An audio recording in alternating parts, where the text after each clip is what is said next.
जाते हैं वह 10वीं कक्षा में पढ़ती हैं। दीपिका और सोनाली हर रोज मंदिर जाती हैं। बच्चे कक्षा में शोर मचाते हैं, मैं तुम्हें नहीं जानती हूँ। वे झूठ नहीं बोलते हैं, राम क्रिकेट नहीं खेलता है। क्या आज वर्षा होती है? हम खाना क्यों खाते हैं? तुम वहाँ कैसे जाते हो? स्टूडेंट्स, यदि ये सेंटेंस आप नहीं बना सकते तो आप सभी से रिक्वेस्ट है कि इस वीडियो को शुरू से लेकर एंड तक पूरा देखें। और जो टेंस की प्रॉब्लम जो आपको अक्सर आती हैं, मैं आपसे प्रॉमिस करता हूं कि इस वीडियो को पूरा देखने के बाद आपको टेंस की कभी भी प्रॉब्लम नहीं आएगी। बस आपको धैर्य के साथ वीडियो को शुरू से लेकर एंड तक देखना है। And I request to you all, please subscribe this channel and hit the bell icon also, so that you can get my new videos. Okay students, now let's start. First of all, we all know what is tense. Tense होता क्या है? Tense जिसे हम हिंदी में काल कहते हैं।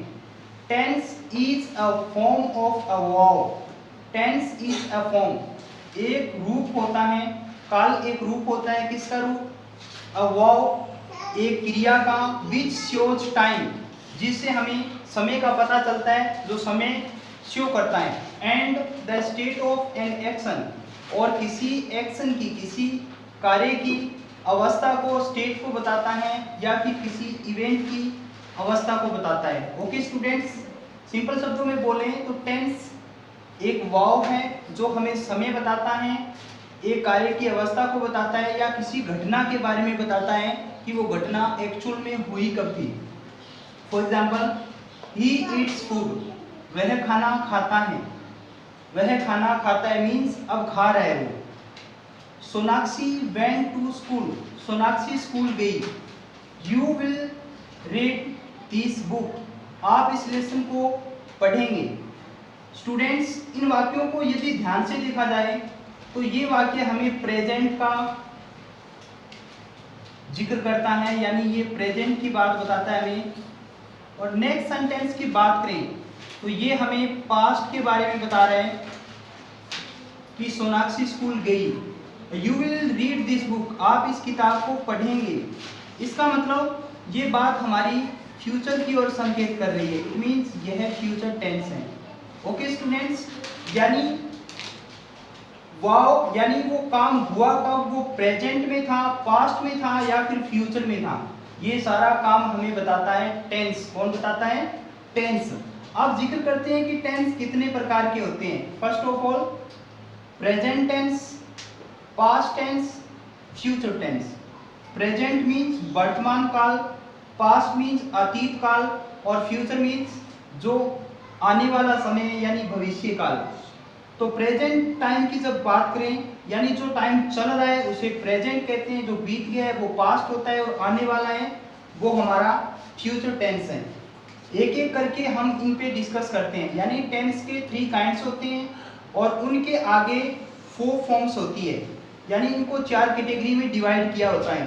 First is present indefinite tense, second is present continuous tense, third is perfect tense, और fourth is present perfect continuous tense.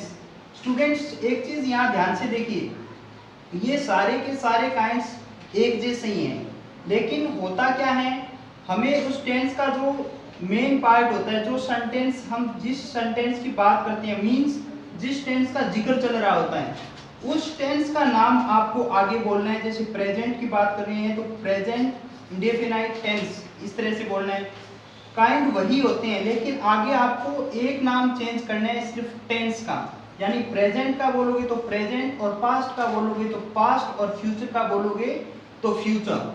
जैसे प्रेजेंट इंडेफिनाइट, उसी तरह से past indefinite, future indefinite. Okay, और present continuous, past continuous, future continuous. Present perfect, past perfect और future perfect, और present perfect continuous tense, और past perfect continuous tense, और future perfect continuous tense. Okay students, आप एक बार screenshot ले लीजिए, मैं इन सभी को साफ करने वाला हूं और हम आगे बढ़ते हैं। ओके स्टूडेंट,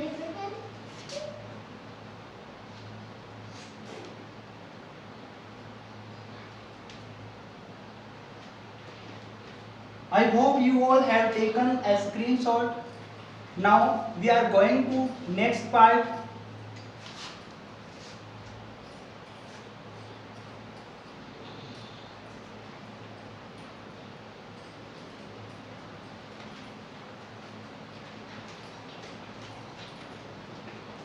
स्टूडेंट्स, आज हम बात करने जा रहे हैं प्रेजेंट इंडेफिनाइट टेंस की, जो प्रेजेंट की फर्स्ट फॉर्म होती है, मींस प्रेजेंट का फर्स्ट रूप होता है प्रेजेंट इंडेफिनाइट टेंस।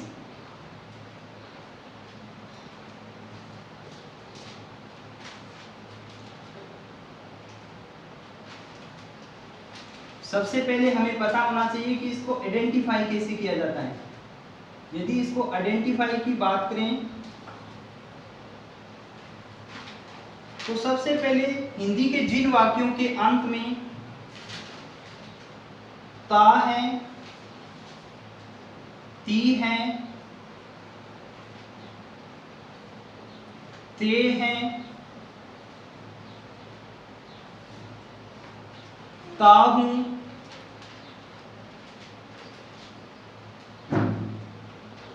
ती हूं,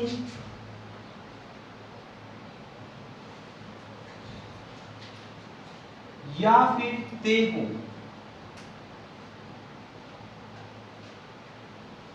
ते हो।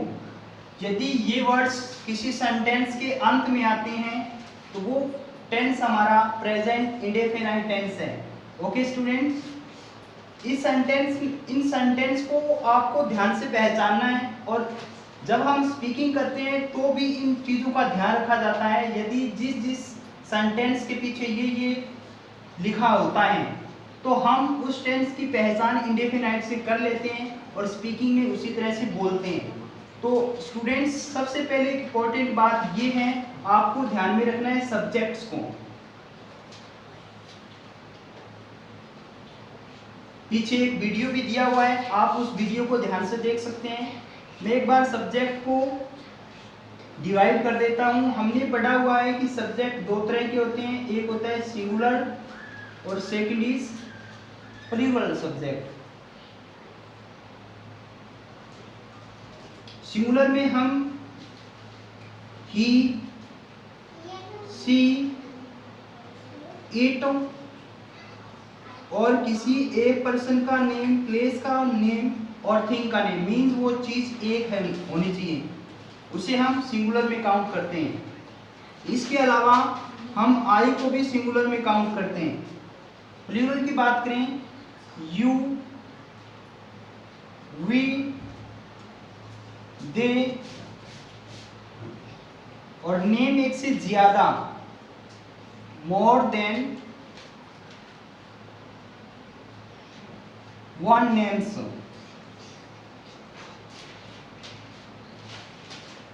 ऑफ पर्सन, प्लेस और थिंग, यानी एक से ज्यादा पर्सन के नेम, प्लेस के नेम और थिंग के नेम हम प्लूरल में काउंट करते हैं। ओके स्टूडेंट्स, ये सारी चीजें मैंने इसलिए लिखी क्योंकि हमें ये पता होना चाहिए, तभी तो हम इस टेंस को आसानी से कर सकते हैं।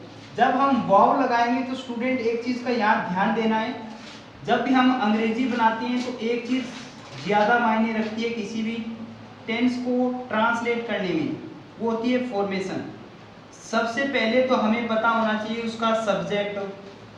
सब्जेक्ट क्या है? वो ही है, सी है, इट है, नेम है, आई है, यू है, वी है, दे है, या फिर नाम एक से ज्यादा है। सबसे पहले सब्जेक्ट लेते हैं और फिर लेते हैं हम वाव, और वाव की फर्स्ट फॉर्म ऑब्जेक्ट और उसके बाद फुल स्टॉप। ओके स्टूडेंट्स, सबसे पहले सब्जेक्ट देखिए ध्यान से।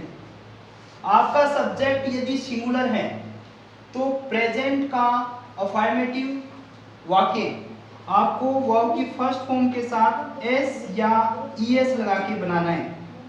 एक बार फिर से सुनिए, यदि आपका वाक्य अफर्मेटिव सेंटेंस में सिंगुलर सब्जेक्ट है, यानी आपके वाक्य का सब्जेक्ट सिंगुलर है, तो आप वर्ब के साथ एस या ईएस लगाएंगे। लेकिन स्टूडेंट्स, यदि आपका सब्जेक्ट प्लूरल में से कोई भी एक है तो आप यहाँ फर्स्ट फॉर्म ही लगाएंगे। ओके, लेकिन स्टूडेंट आई की तरफ विशेष ध्यान दें। आई के साथ वाव की फर्स्ट फॉर्म लगेगी। ओके, अब बात करते हैं इसमें हेल्पिंग वर्ब की, यानी इस टेंस के अंदर हेल्पिंग वर्ब लगेगी डू और डज। सबसे पहले ध्यान दें, यदि सब्जेक्ट सिंगुलर है तो आपको हेल्पिंग वर्ब जो है वो डज का यूज करना है, और यदि आपका सब्जेक्ट सिंगुलर की बजाय प्लूरल है, यानी प्लूरल दिया हुआ है सेंटेंस में, तो आपको डू का यूज करना है। ओके स्टूडेंट्स, एक बार फिर से सुने, सब्जेक्ट सिंगुलर है तो आप डज लगाएंगे हेल्पिंग वर्ब, और प्लूरल है तो आप डू लगाएंगे। लेकिन स्टूडेंट आई के साथ आपको डू का यूज करना है। ओके, अब बात करते हैं नेक्स्ट, यानी आगे की फॉर्मेशन की।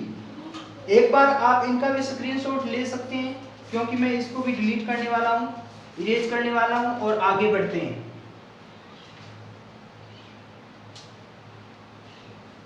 आई होप आप सभी ने स्क्रीनशॉट ले लिया होगा।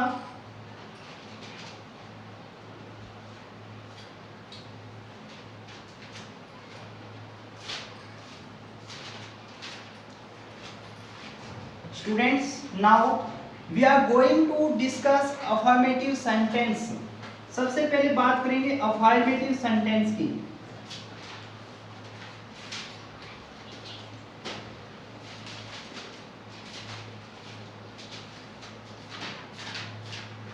इसे दोनों तरह से प्रोनाउंस किया जाता है, इसे अफर्मेटिव भी बोला जाता है, अफर्मेटिव सेंटेंस या अफर्मेटिव सेंटेंस। तो स्टूडेंट, फर्स्ट सेंटेंस देखिए, ये हमारा अफर्मेटिव है, सेकंड हमारा अफर्मेटिव है, थर्ड हमारा अफर्मेटिव है, और फोर्थ भी हमारा अफर्मेटिव सेंटेंस है। तो इनकी अंग्रेजी कैसे बनाएंगे? सबसे पहले आपको लिखना है सब्जेक्ट, दूसरे नंबर पे आपको लिखनी है वर्ब की फर्स्ट फॉर्म या फिर वर्ब के साथ एस, उसके बाद ऑब्जेक्ट, और उसके बाद फुल स्टॉप। ओके स्टूडेंट्स, एक बार फिर दोहरा रहा हूं, यदि आपका सब्जेक्ट सिंगुलर है तो आप वर्ब के साथ एस और ईएस जोड़ेंगे, यदि आपका सब्जेक्ट प्लूरल है तो आप वर्ब की फर्स्ट फॉर्म लिखेंगे और बाकी की फॉर्मेशन सेम रहेगी। ओके स्टूडेंट्स, एक चीज और ध्यान रखनी है, आई के साथ आप फर्स्ट फॉर्म जोड़ेंगे, और जब हेल्पिंग वर्ब की बात करते हैं तो आप डू लगाएंगे। ओके, तो आगे एक एक सेंटेंस की अंग्रेजी बनाते हैं। हम रोज स्कूल जाते हैं। सबसे पहले सब्जेक्ट को फाइंड आउट करते हैं। हम, ये हमारा सब्जेक्ट है, हम को अंग्रेजी में कहा जाता है वी, ये सब्जेक्ट हुआ। अब वर्ब ढूंढनी है, वर्ब हमें अक्सर पीछे लिखी होती है, ते है, ती है, ती है, ते हैं, ती हूं। मीन्स जो ये हिंदी दी हुई है ना, ये सेंटेंस के पीछे आपको दी होती है, जिससे हम इस टेंस को पहचानते हैं। ओके, तो सब्जेक्ट आ गया, वर्ब के साथ लगे होते हैं, तो हम जाना को क्या कहते हैं? गो। तो दूसरे नंबर पे वर्ब को लिखेंगे गो। अब चेक करते हैं एस लगाना है कि नहीं लगाना है। सब्जेक्ट प्लूरल है तो हम वर्ब के साथ एस नहीं लगा सकते। Okay, we go. अब कहाँ जाते हैं? स्कूल। स्कूल एक प्लेस है, तो प्लेस के लिए हम टू का यूज करते हैं, टू, और ऑब्जेक्ट है स्कूल। अभी सेंटेंस हमारा पूरा नहीं हुआ, हम स्कूल जाते हैं, रोज हमारा वर्ड बच गया है। एवरीडे लिख सकते हैं या फिर डेली लिख सकते हैं। Okay students, we go to school daily. वह 10वीं कक्षा में पढ़ती है, वह 10वीं कक्षा में पढ़ती हैं। सबसे पहले सब्जेक्ट हमारा वह है, एक लड़की की बात की जा रही है, तो लड़की के लिए हम लगाते हैं सी।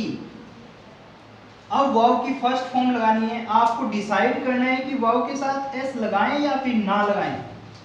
तो स्टूडेंट, सब्जेक्ट सिंगुलर है तो वर्ब के साथ एस आना कंपलसरी है। तो हम पढ़ना, पढ़ना को क्या कहते हैं? रीड। और रीड के साथ हम एस जरूर लगाएंगे, क्योंकि सब्जेक्ट हमारा सिंगुलर है। सी रीड्स, वो पढ़ती है। कहाँ पढ़ती है? 10वीं कक्षा में कक्षा 10वीं। यानी अब आपको जोड़ना है प्रेपोजिशन। सी रीड्स इन और 10th class. She reads in 10th class. आप द का भी यूज कर सकते हैं, she reads in the 10th class, या सिंपल यही फॉर्मेशन ठीक है इसकी। ओके, नाउ नेक्स्ट, दीपिका और सोनाली हर रोज मंदिर जाती है। बच्चों ध्यान से देखिए सेंटेंस को, यदि नाम एक होता तो वो सिंगुलर सब्जेक्ट था, लेकिन बेटा नाम एक से ज्यादा है, दीपिका और सोनाली, इसका मतलब नाम एक से ज्यादा है, वो प्लूरल है। तो सब्जेक्ट को लिखो पहले दीपिका,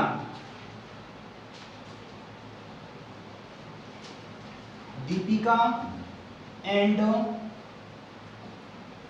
सोनाली, दीपिका एंड सोनाली।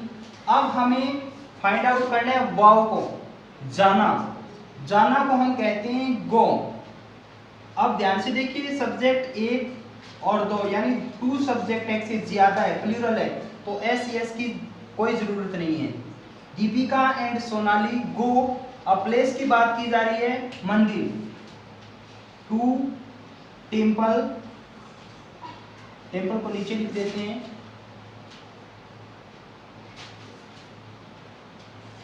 और रोज, रोज को हम लिखेंगे every day, every day.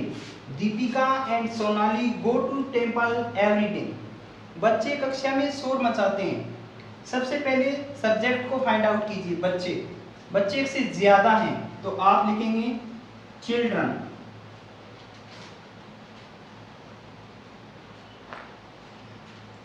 Okay. उसके बाद आपको लिखना है वाव, वाव है मचाना, मचाना को कहते हैं मेक, चिल्ड्रन मेक। अब क्या मचाते हैं, शोर मचाते हैं, तो शोर को क्या कहते हैं, नॉइस, और नॉइस से पहले ए लगाना कंपलसरी है। चिल्ड्रन मेक ए नॉइस, कहाँ मचाते हैं, कक्षा में, तो in the class, in the class, ये सी है बेटा, इन द क्लास। ये सारे अफर्मेटिव सेंटेंस है हमारे। एक बार फिर से देखिए सब्जेक्ट को फाइंड आउट करते हैं। बी हमारा सब्जेक्ट है, सी हमारा सब्जेक्ट है, दीपिका और सोनाली हमारा सब्जेक्ट है, चिल्ड्रन हमारा सब्जेक्ट है। वाव कौन है, जाना, इसमें पढ़ना और इसमें जाना और इसमें मचाना, ये हमारा सब्जेक्ट है। ऑब्जेक्ट की बात करें स्कूल, 10वीं कक्षा, और इसके अंदर मंदिर और कक्षा, ये हमारे सब्जेक्ट हैं। अब बात करते हैं नेगेटिव सेंटेंस की। बच्चों अफर्मेटिव सेंटेंस का मतलब होता है जिसमें ना तो नोट दे रखा हो, ना कोई क्वेश्चन पूछा जाए, या फिर ना कोई एक्सक्लेमेशन, या फिर किसी को आदेश देना या रिक्वेस्ट करना, इस तरह की बातें उसमें नहीं की जाती। ओके, वो होता है अफर्मेटिव सेंटेंस। अब बात करते हैं नेगेटिव सेंटेंस की।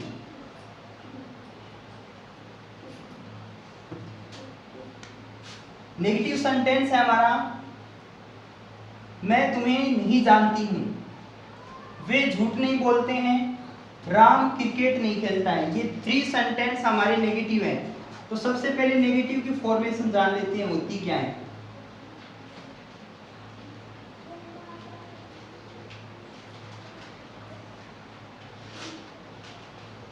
सबसे पहले आपको लिखना है सब्जेक्ट, दूसरे नंबर पे आपको डू और डज में से एक लिखना होता है, 3 नंबर पे आपको नोट लिखना होता है।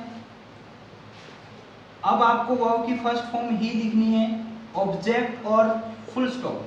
बच्चों एक चीज ध्यान दीजिए, यदि सेंटेंस में सब्जेक्ट सिंगुलर है तो आप डज लगाएंगे, तीसरे नंबर पे नोट लिखना है, और वाव के साथ एस यस लगाने की अब जरूरत नहीं है। दूसरा, यदि सब्जेक्ट आपका प्लूरल है, प्लूरल है तो आप डू का यूज करेंगे और 3 नंबर पे नोट का यूज करेंगे। एक बार फिर से दोहरा रहा हूं, सब्जेक्ट सिंगुलर है तो डज लगाएंगे, सब्जेक्ट प्लूरल है तो डू लगाएंगे, आई के साथ डू का यूज करेंगे, और वर्ब फर्स्ट ही रखेंगे। ओके, सेंटेंस लेते हैं, मैं तुम्हें नहीं जानती हूं। तो सबसे पहले सब्जेक्ट है आई के साथ डू लगाने हैं, दूसरे नंबर पे आई डू, और तीसरे नंबर पे नोट लगाने हैं, आई डू नॉट। अब लिखनी है वाव, वाव है जानना, जानना को हम कहते हैं no. I do not know, तुम्हें। यू का ऑब्जेक्ट होता है यू, तो आपको यहाँ यू ही रखना है। आई डू नॉट नो यू, ठीक है। आप इसको शॉर्ट फॉर्म में भी यूज कर सकते हैं, आई डोंट नो यू, ठीक है। इस तरह से भी आप बोल सकते हैं, don't know you, I don't know you. Next sentence, वे झूठ नहीं बोलते हैं। दे हमारा सब्जेक्ट है, दे प्लूरल सब्जेक्ट है, तो हम डू का यूज करेंगे, दे डू। तीसरे नंबर पे नॉट, दे डू नॉट। झूठ बोलना, झूठ बोलना यानी बोलने को कहते हैं टेल या स्पीक, दोनों बोली जाती है। टेल भी लगा सकते हैं, स्पीक भी लगा सकते हैं। अ ट्रूथ, सॉरी, झूठ को कहते हैं लाई। इस तरह से भी सेंटेंस बना सकते हैं, ऐसे भी बना सकते हैं, दे डू नॉट लाई, इस तरह से भी बना सकते हैं। Okay student, they do not tell a lie, they do not speak a lie, इस तरह से इस सेंटेंस को फॉर्म करेंगे। नेक्स्ट, राम क्रिकेट नहीं खेलता है। अब स्टूडेंट नाम एक है इस वाक्य में, इसका मतलब सिंगुलर है, तो राम को सबसे पहले लिख लेते हैं, राम। दूसरे नंबर पे डू डज में से एक, डज। तीसरे नंबर पे नोट लगाना है, राम डज नॉट। खेलना, खेलना को क्या कहते हैं, प्ले। और क्रिकेट को क्या कहते हैं, क्रिकेट को क्रिकेट ही बोला जाता है। स्टूडेंट एक गलती यहाँ नहीं करनी, वो क्या है, आप कभी भी गेम से पहले कोई भी आर्टिकल नहीं लगा सकते, जैसे ए एन और द। ओके, यानी Ram does not play cricket. Next sentence, अब बात करते हैं क्या वाले सेंटेंस की, यानी इंटेरोगेटिव सेंटेंस, जिसमें क्या वाले वाक्य होते हैं और हम क्वेश्चन वर्ड वाक्यों को भी जोड़ लेते हैं। ओके, उन्हें बोला जाता है इंटेरोगेटिव। सबसे पहले फॉर्मेशन लेते हैं,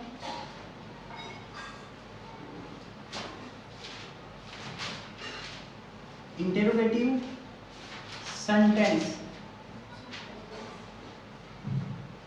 इंटेरोगेटिव सेंटेंस, इस सेंटेंस में करना क्या है आपको, सबसे पहले आपको डू और डज में से एक रखना है, डू और डज में से एक रखना है। सब्जेक्ट सिंगुलर है तो डज रखो और प्लूरल है तो डू रखो। दूसरे नंबर पे आपको सब्जेक्ट रखना है। तीसरे नंबर पे आपको यदि नोट दिया हुआ है तो नोट रखना है, यानी नेगेटिव इंटेरोगेटिव में ये हो जाता है, ठीक है। और उसके बाद वाव की फर्स्ट फॉर्म लगानी है, ऑब्जेक्ट लगाना है। अब पीछे साइन ऑफ इंटरोगेशन को नहीं भूलना, मींस ये लगाना है, क्या आज वर्षा होती है। इसमें सब्जेक्ट कौन है, पहले ध्यान से देखिए, क्या इसमें आपको कोई सब्जेक्ट दिखाई दे रहा है। यदि सब्जेक्ट दिखाई नहीं दे रहा, मतलब यदि हम इसको माने तो ये तो वाव है, वर्षा होना, ये तो वाव है। इट मींस कुछ ऐसे सेंटेंस होते हैं जिन्हें म्यूट सेंटेंसेस या म्यूट सब्जेक्ट्स बोला जाता है, जहां इट या देयर छुपा रहता है, लेकिन यहाँ इट वर्क करेगा। तो हम इट के साथ क्या लगाते हैं, डज लगाते हैं। तो डज को पहले ले लो, क्या के लिए, डज। दूसरे नंबर पे इट हमारा सब्जेक्ट है, डज इट। वर्षा होना, वर्षा होना वाव है, नोट तो दे नहीं रखा, तो रेन, डज इट रेन। आज को क्या कहेंगे, today, does it rain today. और लास्ट में साइन ऑफ इंटरोगेशन को नहीं भूलना। हम खाना क्यों खाते हैं। आप बच्चों देखिए इस सेंटेंस में एक शुरू में क्या नहीं लगाया गया। यदि शुरू में क्या होता है तो आपको डू डज लिखना है शुरू में, लेकिन बेटा बीच में क्या आ जाए, बीच में क्या आ जाए, जैसे तुम क्या करते हो। इस सेंटेंस को पहले देखो, तुम क्या करते हो। जब शुरू में क्या आया तो हम डू डज को पहले लिख सकते हैं, लेकिन अब क्या बीच में है, इसका मतलब इस क्या की इंग्लिश लिखनी पड़ेगी और उसको कहते हैं व्हाट। ओके, तो यहां हम क्वेश्चन वर्ड को पहले जोड़ देंगे जब किसी क्वेश्चन की बात की जाती है। ओके, तो पहले लिखेंगे व्हाट। अब सब्जेक्ट क्या है, तुम, तो तुम के साथ डू लगता है, तो दूसरे नंबर पे हेल्पिंग वर्ब लिखनी है। और तीसरे नंबर पे subject you, what do you. अब करना को क्या कहते हैं? डू कहते हैं। What do you do, okay, what do you do. ये वर्ब है हमारी, sign of interrogation, object they नहीं रखा। उसी तरह से ऐसे सेंटेंस को देखिए, आगे वाले सेंटेंस को, हम खाना क्यों खाते हैं, क्यों हमारा एक क्वेश्चन वर्ड है, सबसे पहले इसकी अंग्रेजी लिखनी पड़ेगी आपको। तो क्यों को कहते हैं वाई, सब्जेक्ट है हमारा हम, तो हम के साथ डू लगता है, यानी प्लूरल सब्जेक्ट है, वाई डू, और सब्जेक्ट हुआ हमारा we, why do we eat, eat means खाना, और फूड मीन्स भोजन। हम खाना क्यों खाते हैं, तुम वहां कैसे जाते हो। अब अंग्रेजी पहले कैसे की लिखनी है आपको, तो हाउ, सब्जेक्ट तुम, तो फिर डू आएगा दूसरे नंबर पे, फिर सब्जेक्ट हाउ डू यू, जाना, जाना यानी यहाँ सब्जेक्ट के बाद नोट दे रखा है तो नोट लगा दो, नहीं दे रखा तो वर्ब की first form go, how do you go.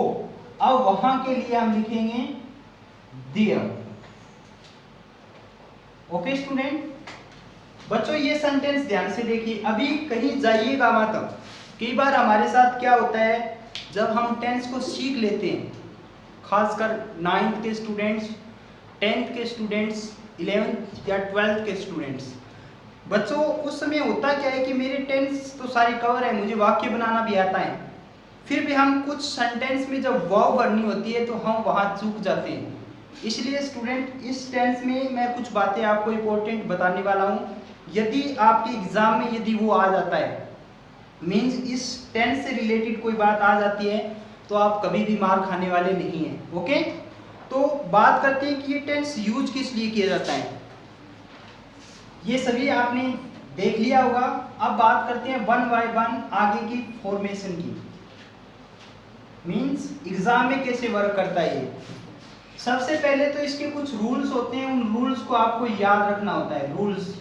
Rule number 1 क्या है, ये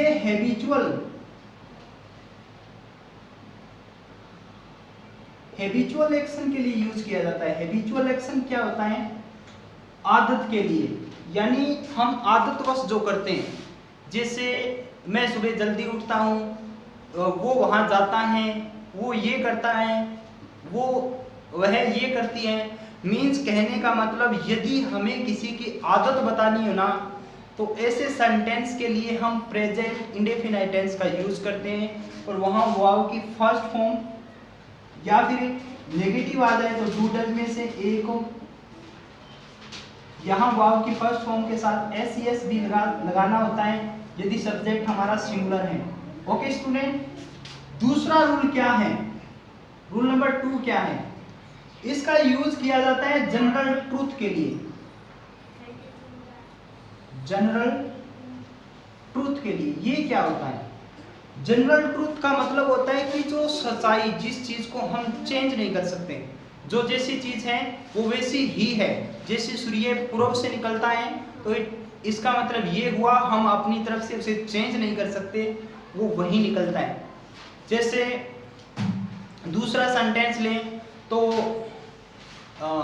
सूर्य हमें प्रकाश देता है, इट मीन्स ये एक सच्चाई है, तो हम इसे नकार नहीं सकते। ओके, तो जनरल ट्रूथ के लिए यदि सच्चाई की बात की जाती है तो हम उसके लिए भी प्रेजेंट इंडेफिनाइट टेंस का यूज करते हैं। ओके स्टूडेंट, रूल नंबर 3 क्या है, यदि साइंटिफिक रीजन की बात की जाए, साइंटिफिक रीजन या फिर साइंटिफिक प्रिंसिपल की बात की जाए, तब भी इसका यूज किया जाता है। सबसे पहले समझिए कि ये होता क्या है। साइंटिफिक रीजन यानी वैज्ञानिक कारणों को बताना हो या विज्ञान के सिद्धांतों को बताना हो, तब भी इसका यूज किया जाता है। जैसे हमें कई बार सेंटेंस दिया होता है एग्जाम में कि the ice float on the water, the ice, ध्यान से देखिए, the ice floats on the water. अब यहाँ हमें खालिस्तान दिया होता है एग्जाम में और हमसे पूछ लिया जाता है कि खालिस्तान भरिए, इसमें वाव भरनी है आपको। अब ध्यान से देखिए कि बर्फ पानी पे तैरती है, इसका मतलब एक ये साइंटिफिक रीजन है, वैज्ञानिक कारण है। तो हम यहाँ वाव हमें दी होती है फ्लोट और हम इसको यूज करेंगे, तो हम यूज करेंगे फ्लोट्स, तैरती है। एक और लेते हैं, जैसे लकड़ी पानी में तैरती है, तो इसे इसी तरह से इसका the wood floats on the water. इस तरह के सेंटेंस जिसमें हमें साइंटिफिक रीजन बताना होता है, उस टेंस को भी हम प्रेजेंट इंडेफिनाइट में काउंट करते हैं। ओके, नाउ नेक्स्ट इसका रूल नंबर 4 क्या है? रूल नंबर 4 कहता है यदि आप सुबॉर्डिनेट क्लॉज की बात करते हैं,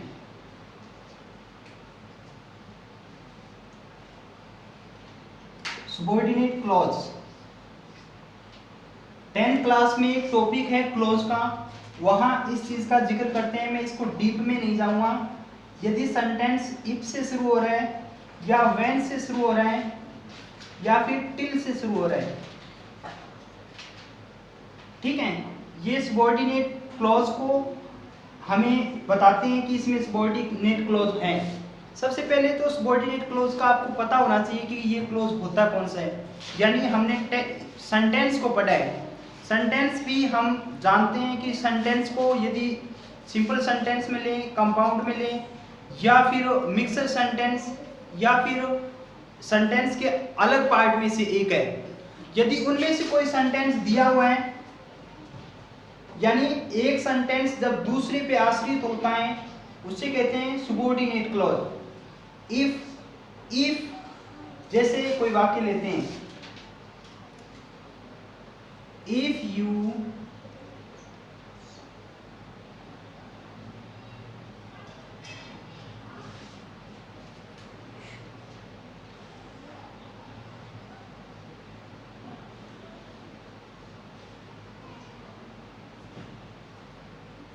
if you dash food, you, यहां मैं सेंटेंस लेता हूं, जैसे कोई भी वर्ब ले लेता हूं, फील, फेल या फील, या फिर सफरिंग ले लेता हूं, सफरिंग, सफर मीन्स होता है ग्रस्त होना। यू डैश, सफर वर्ब दी हुई है हमें फ्रॉम डिजीज, फ्रॉम डिजीज मैं यहां लिख लेता हूं, disease. Okay, if you dash food, you dash, suffer verb दी हुई है फ्रॉम डिजीज, यदि आप खाना खाते हैं, इट मीन्स यहाँ आपको वर्ब लगानी है फर्स्ट फॉर्म, क्योंकि इफ की बात की जा रही है। आगे भी आपको प्रेजेंट इंडेफिनाइट में शो करना है, तो आप यहाँ लिखेंगे यू नेवर, और नेवर का यूज करते हैं तो स्टूडेंट आपको एक चीज मैं बता देता हूँ, हेल्पिंग वर्ब का यूज नहीं किया जाता, नॉट का यूज किया जाता, उसकी जगह नेवर आ जाता है। You never suffer from disease, आप कभी भी बीमारियों से ग्रस्त नहीं होते। ओके, उसके बाद बच्चों बात करते हैं एक इम्पोर्टेंट रूल की। कई बार ये चीजें हमारे माइंड में नहीं आती, लेकिन कॉमन चीजें हमारे माइंड में आ जाती हैं। जैसे एक दो वर्ड जो देखते ही हमें पता चल जाता है कि वो प्रेजेंट इंडेफिनाइट टेंस है। ओके, तो वो क्या है, आप इसको नोट करके लिख लें ताकि ये आपके काम आने वाली चीजें हैं। यदि सेंटेंस के अंदर ऑलवेज वर्ड दिया हुआ है, ऑलवेज, या फिर ऑफन वर्ड दे रखा है, या फिर जनरली वर्ड दे रखा है, या फिर यूजुअली वर्ड दे रखा है,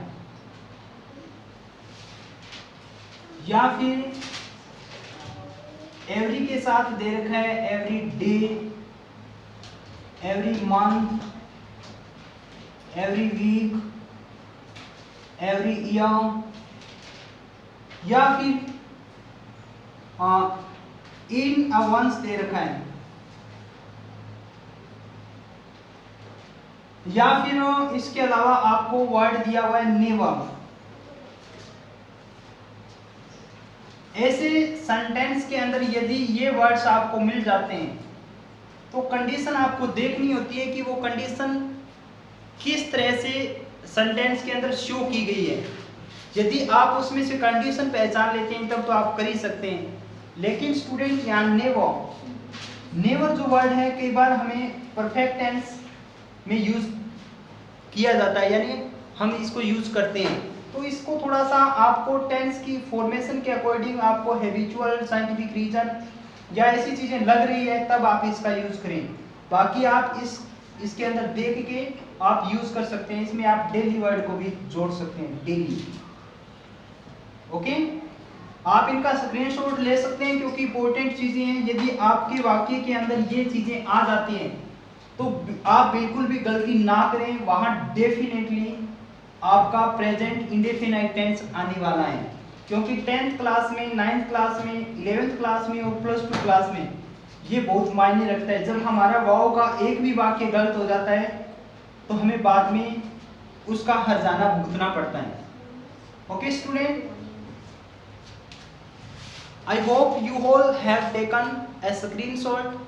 Students, I request to you all, please subscribe this channel and hit the bell icon also so that you can get my new videos. Students, एक चीज़ का आपको ध्यान रखना है, इस वीडियो को ज़्यादा से ज़्यादा शेयर करना है ताकि जहाँ इंग्लिश पढ़ाने वाले टीचर नहीं है या कई स्टूडेंट ऐसे होते हैं जिनके पढ़ने के अवसर नहीं मिलते या फिर उनके पास ऐसा माहौल नहीं होता, तो आप सभी से रिक्वेस्ट है कि ये वीडियो आप खुद देखें और दूसरों तक भी शेयर करें ताकि वो भी इस वीडियो से कुछ सीखें। और दूसरी बात, यदि आपको ये वीडियो अच्छा लगा हो तो कमेंट में आप मुझे बताएं।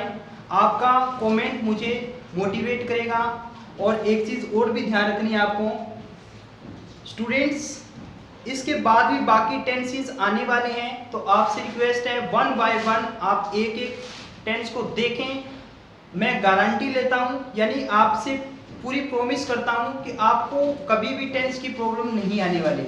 Okay students, see you in the next video. Till then bye bye, take care of yourself. Thank you students.